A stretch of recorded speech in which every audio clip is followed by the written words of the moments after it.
Welcome to Cosmic Conversations. You are tapping in to the root of the symmetry.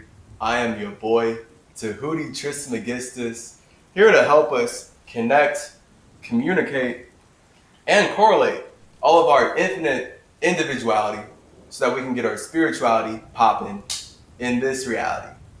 Today's question is a rather popular one. I mean, it's like been popular for centuries.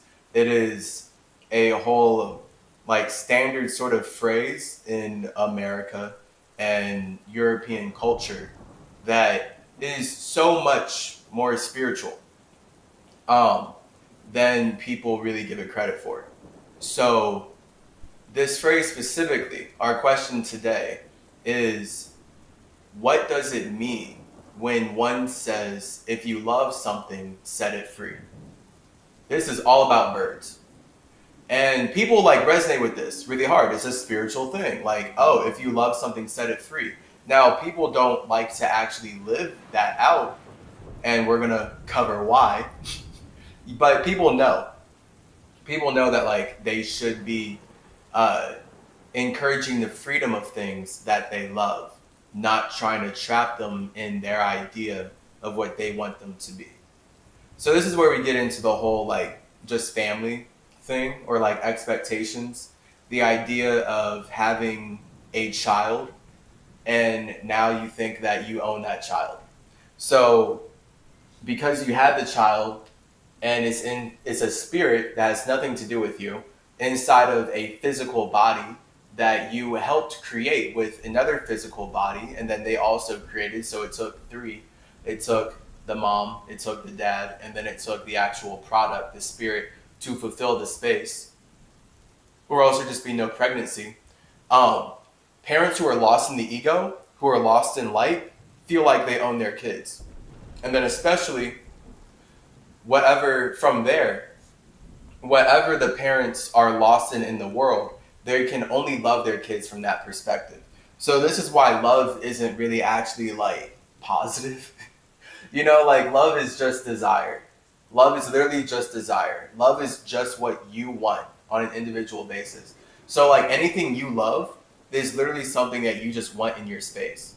Anything you hate is something you don't want in your space. So the whole point of you as a spirit creating a body outside of your space is that you're able to observe all these things outside of you and learn more about yourself in relationship with the whole universe. So whatever simulation or spirit space, all these S words that you've plugged into, you can then learn about who you are when you're alone based on who you are when you're not alone, aka in this body.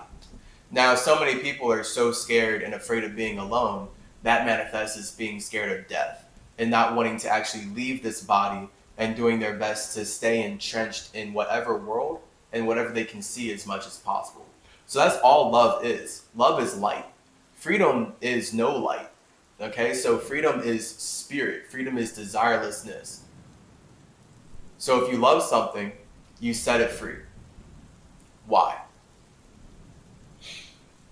If you actually desire the best for another individual, then you do not desire to trap them in your idea of what life should be. So this is why my mom is super awesome. Of course, she had to condition me to like care about grades and like that was all hell. But that's in her mind and her perspective. I had to do well in school or else the world would not respect me. And you know, she's right. So like this is the whole thing. Love being light and freedom being no light, being desirelessness. Anytime someone loves you, they're only desiring you from their awareness. So if you really love someone else, then that's because you desire them in some way.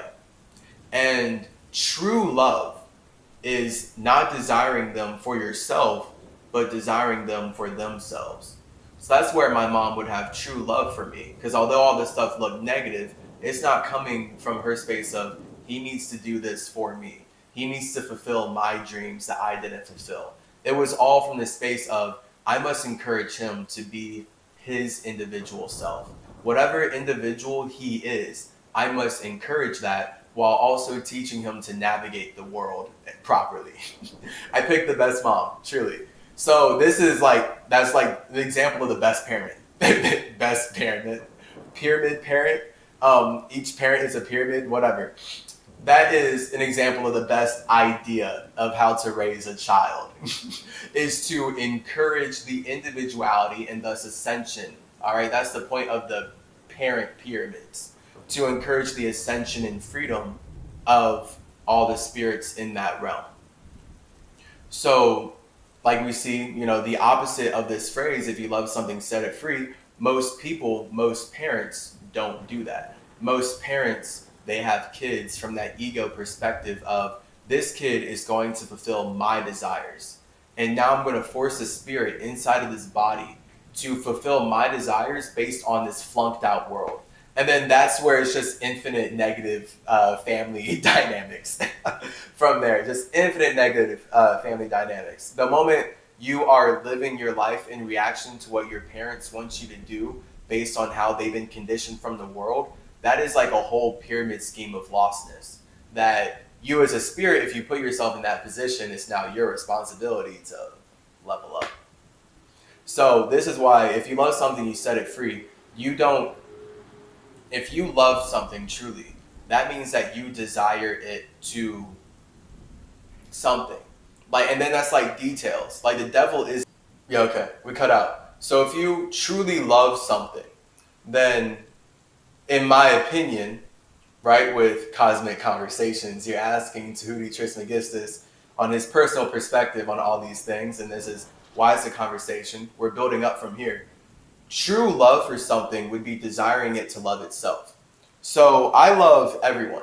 I love the entire universe. I love the design. I love all spirits. I love my demons. All right. In fact, I love my demons a lot more than I love my actual people I desire in my space a lot of the time, because demons challenge you in ways that the people you desire to keep you comfortable will never challenge you. Your family, your friends will never hurt you the way a demon will, and thus you'll never level up in reaction in the same way.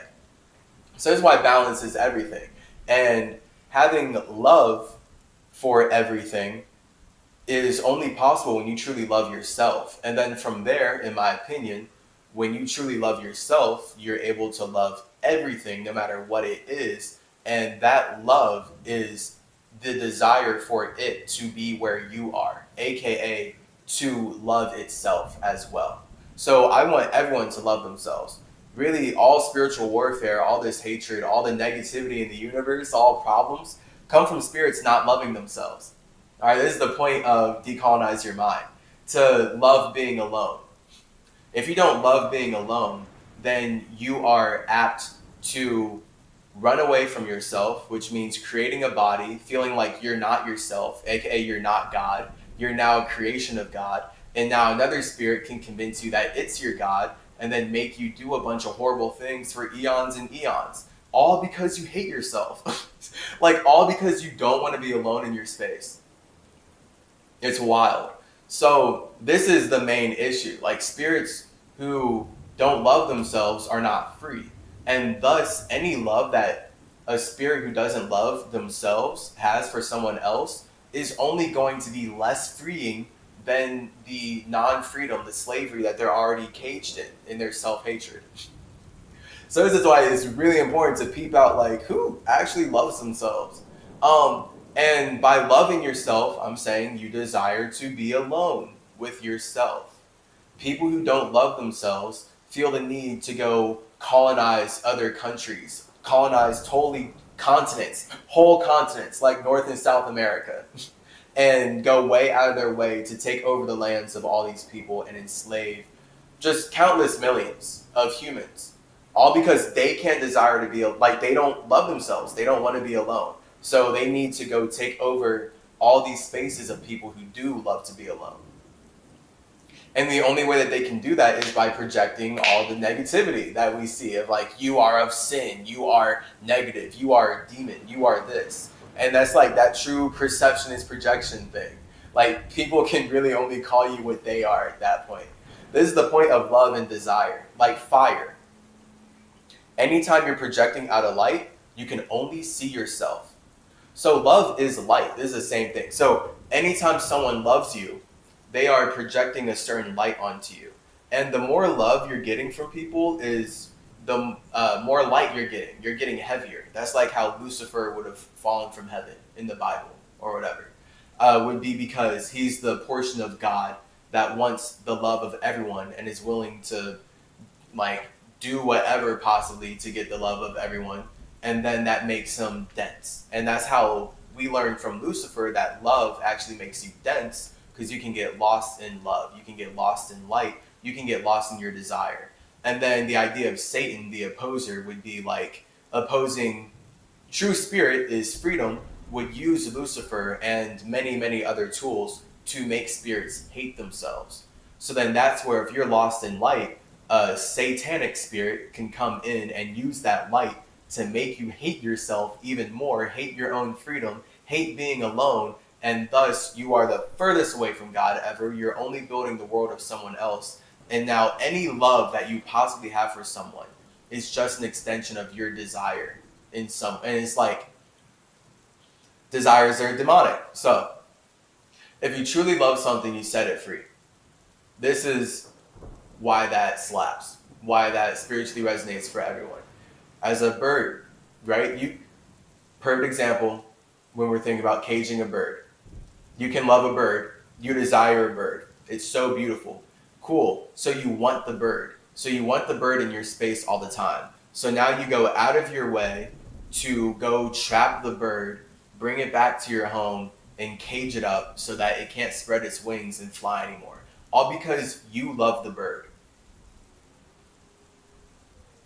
How evil. So this is the spiritual warfare, and this is why like evil things just happen all the time, because spirits are so lost in love that it's only hate, because it's desire. It's the same thing. Love and hate are two sides of one coin that I like to call passion. You either care or you don't. So people who hate you love you. They're just on like the negative side of like how they're passionate about you. And this is the whole thing of why people who love you will quickly hate you. And people who hate you can quickly love you, because it's really just all about caring about connections. Like, we're all connected, but what connections are you nurturing with your water? And water is polarized, right? Water can be more positive or more negative. So are they watering you with like desirous water, water that's like helpful, or demonic water, water that's actually hindering you? Both waters, if you're a true alchemist, will level you up. Again, waters that hinder you, if you're a spirit that really creates your own internal water, then that makes you stronger. And that's the point of stepping down into negative dimensions and hell realms, into worlds where people are against you, especially if you're like in a person of color type body in a world ruled by white supremacy. You are way better, or you should be. You should be, hopefully you are, way better at creating your own internal feelings, because the world is so negative on you. So that's where then people of color, specifically black people, quote unquote, indigenous peoples who are lied to, black people, who look at white people, can see white people and think like, how can they have negative issues? Like, how do they hate themselves? How are they having all these problems? Like, how do they like do these crazy things? Like, what's their issue? Like, don't they see how good they have it? And yeah, like that's like the whole sort of paradox of the universe. White people get to be so lost in desire of just being seen however they want that they don't actually have to get stronger in reality. And then that's where we get the idea of like white fragility. That's the word. Yes, white fragility, white guilt. Just white people not even wanting to hear about slavery or hear about the genocide of indigenous peoples or hear about how everything they're doing is fueling both of these things. They don't want to hear it because they're lost in the desire of wanting to look like a good person, which is how the Americas was taken over in the first place. That's how all this politics stuff is ran. That's how voting appears to be awesome. That's how the US government just in general operates, by appearing like it cares about you so that it can stab you in the back the moment you turn around. And that's why it made over 375 treaties with indigenous peoples to take over Just the land in the United States alone. I'm not talking about Mexico or Canada or any parts of South America. 375 treaties with the United States alone in this section of land, where they kept promising every treaty, okay, we're in your land, but we're done colonizing. We're done taking over everything. We're done raping and murdering your families. We're going to stay right here. And then, boom, the moment indigenous peoples trust them, they kill them, take over more, and then make another treaty. And then that kept happening. All right, so the indigenous peoples, they suffered these consequences because they were so manipulated by love. Literally, they love white people. And white people only loved what they felt like they could get from consuming indigenous peoples. And they knew that that main thing that would allow them to do that is to use the love that indigenous peoples had for them against them. And then we get centuries of slavery and colonialism, bro. And it's just like, here we are. All right, this is why it's so important. Love yourself. Anyone who desires to take away your freedom does not love you. And it doesn't matter like what rationale or details they're saying. The devil is in the details. That's just getting more devilish. The more you believe in the details of why you should lose your freedom, of why you should let someone take your freedom away from you, take your ability to be God, take your ability to create your own life away from you, the more you are believing in devil, in the Satan, the opposing thought. That's fear. So we have freedom and fear. All right, fear is hate, freedom is love. So that's where we know like the closest emotion to freedom, because freedom is no emotion, freedom is no light, but the closest emotion, the closest light, the closest thing is love. And then the closest thing to fear, to anti-freedom, to feeling like you have no choices, to feeling like you're only in the reaction of other people, that's fear and that's hate. So this is why if you love something, you set it free. It's been Cosmic Conversations.